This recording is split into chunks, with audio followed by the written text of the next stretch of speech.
खुलुमबाय बड'लेण्ड टेस्ट आपडेटआव बयखौबो बरायबाय। नोंथांमोननि थाखाय गोनांथार रादाब लानानै फैदों। अन्नानै भिडिअखौ जोबजासिम नायलां। गिबि रादाबाव दङ एनडिपिनि गायसनगिरि आफादगिरि रन्जन दैमारिजों लोगोसे जोबनानै दोनजानाय बारग' एनडिपि बिथांमोननि उदां जानायखौ दुलाराय बर' रायजो राजाया नेनानै दङ। नाथाय बिटिआर गोजोन गोरोबथानि उनावबो दासिमबो जोबथेसालियावनो दोनजादों। बर' रायजो राजानि आसाया आसायैनो थालांनाय बायदि जाबाय। मैया गेदेमा रन्जन दैमारिनि सेसन कर्ट बिथांखौ मैया गुवाहाटी सेसन कर्टआव लांनायखौ नुनो मोननाय जादों। सेसन कर्टआव लांनाय समाव बिथां गेदेमानि मोखाङाव मिनिस्लु मिनिनाय नुनो मोनदों। बारग' एमपि सानसुमा खुंगुर बैसोमुथियारि, बड'लेण्ड जनजाति सुरक्षा मन्चनि मावफुं आफादगिरि जनकलाल बसुमतारी बिथांमोननि नारा नाथा गोब्राब थासारिनि गेजेरजों नाजानायजों एमपि नबसरनियानि एसटि फोरमानलाइया दानजाबाय। मख'नो गोनांदि गोलाव 10 बोसोर एसटिनि नंखाय फोरमानलाइ लानानै एमपि सिनायथि होबोनायखौ होबथानो बिथांमोना गोबाव समनिफ्रायनो नारा नाथा नाजाबोदों आरो बे नाजानाया जोबथायाव फिथाइ थायबाय।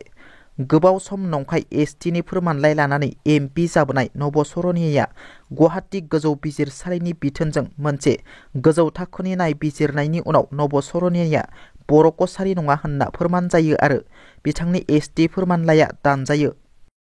बिश्वनाथ जिल्ला गहपुर ओनसोलाव सोरबा मेगन गोसा सुबुंफोरा दुथां हाबा मावदों। सिनाय मोनै मिथिस्लाबै सोरबा दुथांफोरा सावनानै गालांदों गासैबो डकुमेन्टफोरखौ आरो बिसिना गंसेमानि जि जोमफोरखौ। बिश्वनाथ जिल्ला गहपुर हालामनि सिङाव थानाय जोहोलाव दैमालु गेलेग्रा फोथारनि मोखाङाव थानाय दैमारि अट'मबाइल गलादारनि थाग्रा न'खौ सिनाय मोनै सोरबा दुथांफोरा सावनानै गालाङो। एमपि नबकुमार सरनियानि एसटि फोरमानलाइया नंखाय होनना फोरमान होनायनि उनाव भारत सरकारनिफ्राय बाहायनाय रांफोरखौ नबसरनियाया फुरैफिननांगोन नामा?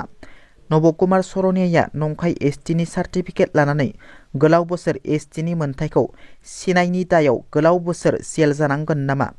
बिथांनि हेंथायै क्रिमिनेल केस जागोन नामा? बेफोर गासैखौबो समाजो फोरमायगोन। मख'नो गोनांदि बिजिरसालिया बिथांनि एसटि फोरमान बिलाइखौ नेवसिनायनि हेंथायै खौरांगिरि मेलनि गेजेरजों बिथाङा बिजिरसालियाव थांनायनि थांखि लानायखौ फोरमायो। नमस्कार। ইতিমধ্যে গোটেই সমগ্ৰ অসমত যথেষ্ট হয়হল্লা হৈছে যে নৱকুমাৰ শৰণীয়াৰ এছটি ষ্টেটাছক লৈ। ইতিমধ্যে আপোনালোকে দেখিছে যে এইখন হ'ল স্পিকিং অৰ্ডাৰ। ইয়াত স্ক্ৰুটিনি কমিটিৰ ষ্টেট লেভেল স্ক্ৰুটিনি কমিটিৰ চেয়াৰমেনৰ পৰা মেম্বাৰলৈকে চিগনেচাৰ আছে। ইয়াত লাষ্ট লিখিছে যে শ্ৰী নৱকুমাৰ শৰণীয়া সনবলে লক্ষীকান্ত শৰণীয়া এলাইজ লক্ষীকান্ত দাস এলাইজ লক্ষীকান্ত সৰুগোজ of village Digilipar Tamulpur district Baksa does not belong to Bodo Kachari community. Scrutiny কমিটিৰ ওচৰত জনকলাল বসুমতাৰীয়ে দিছিলে। তেওঁলোকে 5 বছৰৰ মূৰত এই অৰ্ডাৰটো দিছে। মই যিমান দূৰ এই অৰ্ডাৰটো চাইছো আৰু বিভিন্ন জনৰ কথা পাতিছো, সকলোৱে কৈছে যে এইটো কেৱল পলিটিকেল এটা অৰ্ডাৰ হৈছে।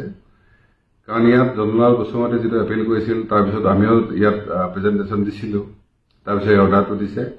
এতিয়া প্ৰশ্নটো হৈছে যে অহাকালিলৈ নৱকুমাৰ শৰণীয়া আকৌ ইলেকশ্যন খেলিব পাৰিব নে নোৱাৰিব। এই ক্ষেত্ৰত যিহেতু আমাৰ হাতত সময় কিছু আছে আৰু যিহেতু কোৰ্টত যোৱাৰ সুবিধাটো আছে, নিশ্চিতভাৱে আমি কোৰ্টত যাম। আৰু ইয়াৰ মেইন কাৰণটো আপোনালোকে দেখিছে যে সকলোৱে জানিছে যে নৱকুমাৰ শৰণীয়া কোকৰাঝাৰত ৰোধ কৰিব পৰা ক্ষমতাটো